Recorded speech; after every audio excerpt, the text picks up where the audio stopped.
Hi guys, this is DJ. As you can see, I am in front of my colocasia bed. Pretty strong colocasia here. Now this box, this container, I have had from 3-4 years now, and with colocasia it's in here for about 2 years. This patch you see here is almost 2 years old now, and it survived throughout the summer.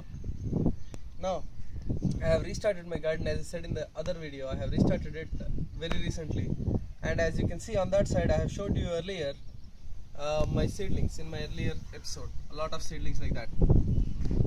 Now what do you do when your seedlings are growing? What do you do with your containers? You don't want to waste space.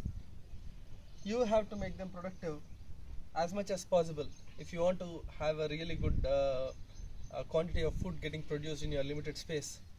Everybody has grow bags now, or pots, or containers like this, wooden containers. There are various containers out there, but there are ways in which you can maximize your production. One of the ways is actually to grow extremely short duration crops, so to say. One is, for example, methi, fenugreek.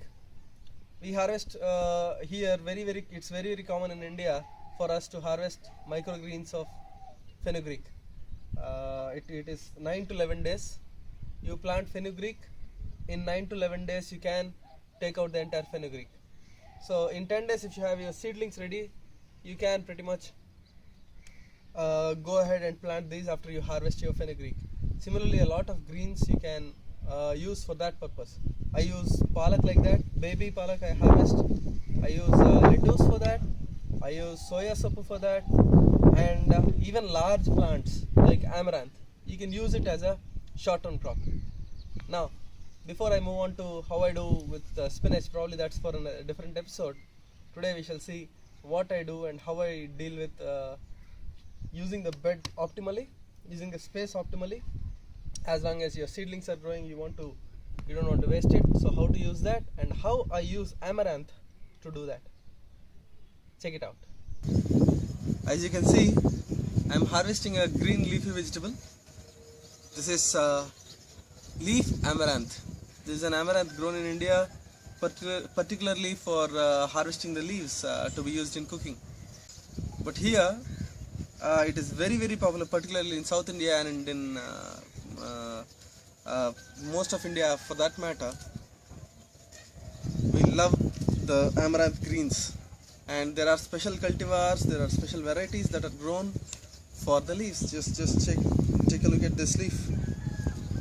This is an amaranth leaf. Look at the beautiful colors. This is a red variety, mixed red variety. It's kind of green with a purple tinge on the top, with a reddish tinge on the top. You look at it from an angle, it starts looking more red. But underneath the leaf, just look at how beautiful it is. Beautiful leaf. This one. Now, in this container, what I've done is I've taken amaranth, which are very fine, and just broadcast them like that. And the conditions here in Hyderabad are perfect for it. Every time I drop some seeds of amaranth, it comes up, and as a matter of fact, different varieties of amaranth come up as weeds for me. You know, the greens that you see in that box is again a different type of amaranth, and that's coming up as a weed. Now this one is grown for its leaves, as I said, for its red leaves.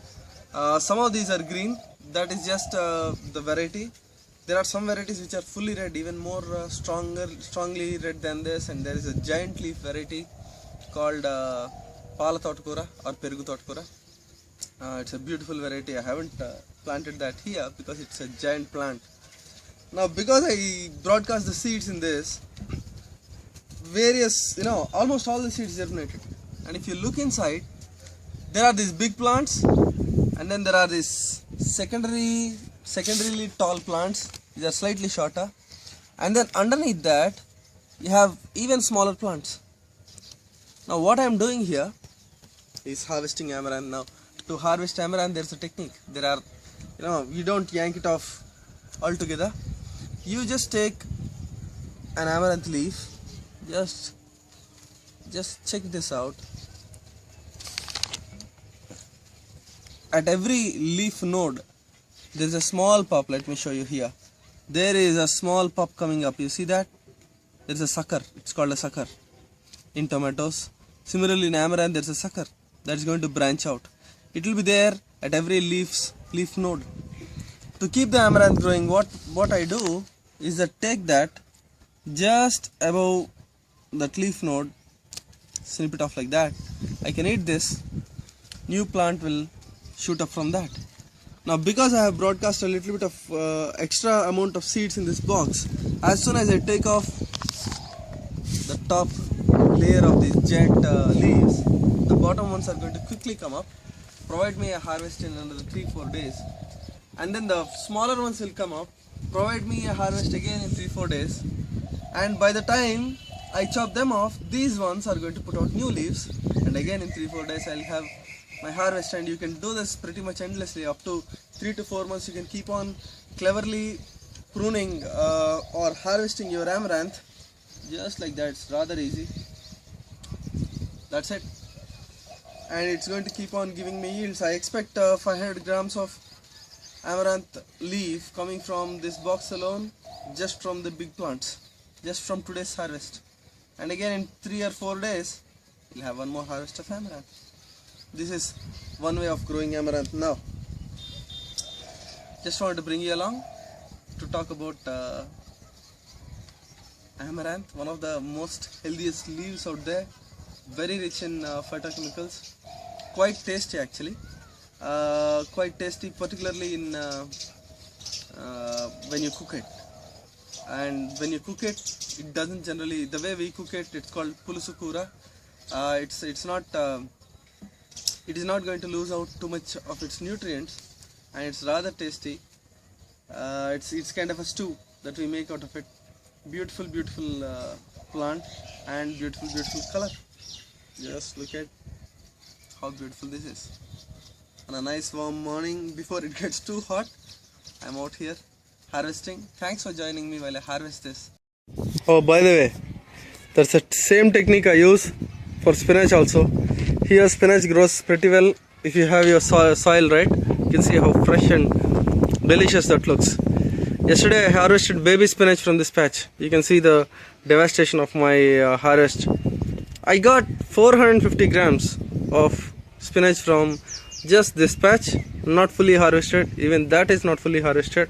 You can see I have an abundance of greens there. I still have that to harvest, that spinach to harvest. And it's really abundance. 450 grams of spinach just from harvesting that little patch of baby greens.